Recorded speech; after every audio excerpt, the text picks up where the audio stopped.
Hey guys, it's Beginnings here. I hope you guys are having a fantastic weekend so far. Um, Today's video is going to be a how to support in solo queue video.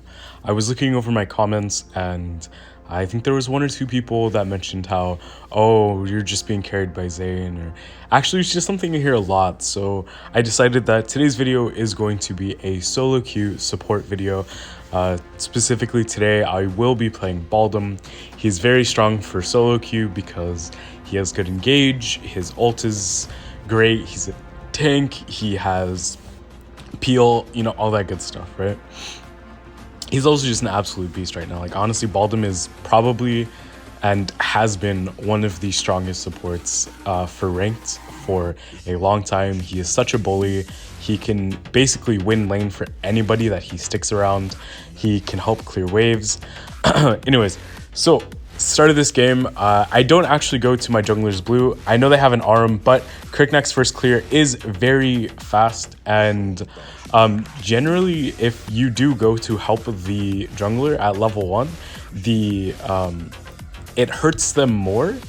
Like, if you get XP off of the buff, you see Kriknak doesn't hit level 2, it completely ruins his first clear. It's already a minute into the game and he's just finishing his top side jungle clear. Kriknak, like I mentioned before, has one of the best first clears in the game. He will have to soak mid a little bit just because our top laner rotated late, didn't actually help the ARM, or didn't actually help with the ARM, and ended up taking XP from our jungler. Here we get the Brunhilde's flicker out, which is really good. It is really important to keep in mind of important summoner spells, like if their ADC flickers, if their engager flickers, if their backline at all flickers. So it's really important to keep these things in your mind. It's only just add 2 minutes to whatever the the current timer is. There, I pinged to go to Sentinel, but Kriknak really wanted to dive for some reason. It was a pretty stupid dive. There was 2 people there, and we knew that their jungler was going to be rotating down fairly soon. It put us in a really bad position. You can see Kriknak dies before Nakroth is even there. Liliana ends up falling as well. That was a pretty bad play. We really weren't in place, especially since he messed up his combo. He casted his A, hit the ARM, and then ulted the Brunhilde, so he really didn't do very much damage at all. With the new enchantments in place, the shield enchantment that everybody has, you just have to play safer, because it's a lot easier to punish missteps when you're like moving at 7 million miles an hour and you have a shield and all that good stuff. So we hit 4, we're gonna head down towards bot lane again, but then I see that basically everyone is 4 except for our mid laner. She's been spending a lot of time out of lane, and Kriknak is going to be clearing this next wave for her again, so she will be even further behind than before, which kind of sucks for us. You see, I have more XP than my mid laner does. That's fine. That's probably just because she went for that dive bot. Here, I do not stay in the lane. Instead, I walk up, and you can see I am not walking into a position where I am going to be looking for a fight. I'm just kind of zoning. I land my ult onto the Brunhilde. Aram does not see that, goes in for an ult onto our Fennec and gets punished greatly for it. We get the bot tower and a kill. Unfortunately, Gilder is looking a bit rough up top. He's doing his best to defend, but it's not the greatest. So we're just going to make our way towards top as quickly as possible. He does manage to fend them off for a little bit longer until Crixie shows up. Because we get there fast enough, they will not be able to push this top tower. You can see Liliana does end up here as well. For some reason, Fennec too. I think Kriknak ended up clearing bot anyways, so it's fine. Right now, everyone's kind of jumbled around, and you will see that we kind of do a reset. Everyone goes back to their lane. Kriknak goes back into his jungle to start his full clear once again. And for some reason here, Liliana decides to go into the ARM. She gets ulted and nothing really happens because, I don't know, I couldn't get onto the ARM. Like, she's on the other side of the wall, and Crixie walked into me. So that's just something that happens a lot on solo queue. People just aren't on the same page, or they're not watching the map, or they just don't know what to do in the situation. And it's important not to get tilted off those sort of things. I start pinging top because I know that Nacroth is going to be ending his jungle clear around the side. He did start his blue buff in his first clear, and so I head up here, and Cricknack takes Nacroth's red, which is pretty good for us. And I wanted to pressure the tower, but it's too late. We have no wave. Again, Cricknack is really thirsty for these dives. I don't understand why. There's no point in diving if you have no wave, or if you're not going to get an objective off of it. We traded his red, his topside jungle, and a kill for the dragon. Definitely worth, guys. So many people now still have such a hard-on for dragon, and it's really not good. Taking a tower is so much better than taking dragon right now, guys. Like, dragon gives like 50 XP. It's negligible, and it's a very small amount of gold.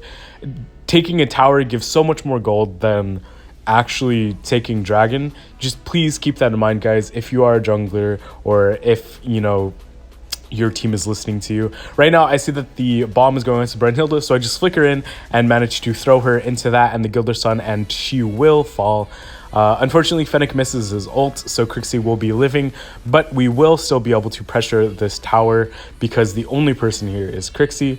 With a mid tower down, that definitely opens up the map a lot more for us. You see, we have 2 towers. They have none, actually, which is great. So 2-0 in towers. I think it's looking pretty good for us so far. They have, I think, both dragons right now, but that really doesn't matter. Like I mentioned before, dragon means almost nothing resource-wise. We see some stuff going up on top side. Crickneck pinged their blue, but then went top. I think he was just trying to say that Nacroth was on his blue, but it turns out that he wasn't. He was actually on his red. The Xanis was super overextended, so he will fall. I see Nacroth is going towards bot side, and the only person that was rotating towards top was Arm, so I know that my team can take the top tower. But for some reason, everybody helps me cut wave and then doesn't go to the tower. So Gilder ends up taking it by himself. It just takes a hot minute. We rotate back down because we see that they are collapsing on bot side. But then I decide to not fight because I know that they will eventually have to send an answer for Gilder top. So they are making the losing play no matter what here. I see Crixie is really out of position, so I managed to catch her with my ult, but Cricknack and Fennec for some reason are doing this dragon once again. We will not get the kill onto the Crixie, but Arm ults the Liliana and will be punished for that. Brunhilde overextends, walks way too far up, and we will kill her as well. With 2 down, we can definitely start attempting to push this tower, especially Brunhilde being down. Their tower defense is really poor right now. Xanis ends up getting chunked out. Fennec is pushing out bot, and I'm just doing my best to zone here. You see, I'm not hitting a tower. I am not clearing waves. I am zoning because Nacroth's not going to walk into me, and Xanis isn't going to walk into me. I ping rally because I know that we can potentially push down this bot tower, but then Brunhilde respawns and just ults the wave, and Cricknack did end up going back to his jungle, which is fine. We got a pretty decent amount of poke on the bot high ground tower. It is at about 1/4 HP. Fennec, or rather Gilder, is crazy overstaying. Fennec's just going to go ahead and clear the mid wave while we take their red. This would have been a really good time to do Darkslayer, but unfortunately our top wave was not in position. We potentially could have traded the top tower for Darkslayer, and that would have been a fine trade. Cricknack went to clear top. I pinged it, so that's fine. Nacroth walks into me, but nobody's really in position to punish the Nacroth. The Arm gets a good ult onto the Cricknack, but nothing really comes of it. I throw my ult out, and it kind of pushes away the Crixie, so she's out of this fight. Arm ends up being way out of position. She overchased us for sure, and we will go ahead and throw her back into our team so she dies. Crixie rather somehow falls as well. We could have kept pushing that, but unfortunately Gilder missed his stun, so we will not be diving that. Cricknack starts tanking this Darkslayer, which is never something you should do as the DPS.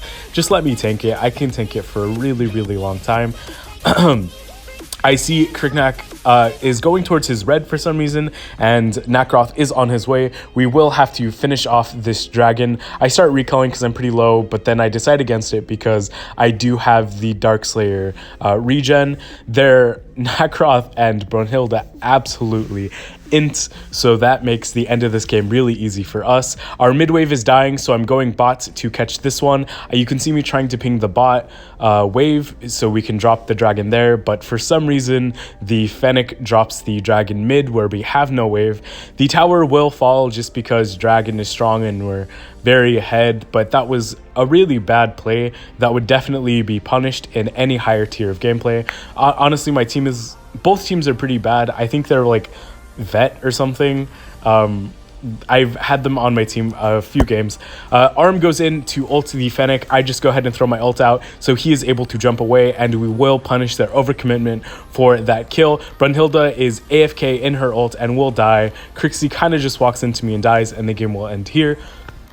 I hope I shed some insight on what I'm thinking while a game is going on. I hope you guys have enjoyed this video as much as I did making it.